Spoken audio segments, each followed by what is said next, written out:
नमस्कार, आम्ही महात्मा फुले विद्यालय चोंडी तालुका पातूर जिल्हा अकोलाचे विद्यार्थी. आमच्या प्रयोगाचे नाव एक बैली नागर.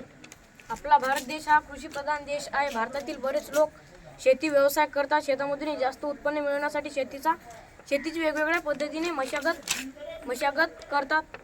प्राचीन काळात शेतीची मशागत करण्यासाठी बैलांचा वापर केला जात होता. त्यामध्ये एक बैलावर मशागत आणि 2 बैलावर मशागत केली जात होती. बैलांची संख्या दिवसेंदिवस कमी होत गेल्यामुळे आपल्या फायद्यासाठी लोकांनी यंत्राचा वापर करून मशागत करायला सुरुवात केली. परंतु त्यामध्ये पिकांचे नुकसान होऊ लागले. शेतकऱ्यांचा खर्च वाढला, प्रदूषण प्रमाण वाढले. म्हणून आपण एक बैलांचा शेतीसाठी वापर करणे गरजेचे आहे. त्यामुळे या समस्या आपल्याला येणार नाही. पहिला फायदा, एक बैली नागरामुळे बैलाची बचत होते. दुसरा फायदा, एक बैली नांगरामुळे मजुरांची बचत होते.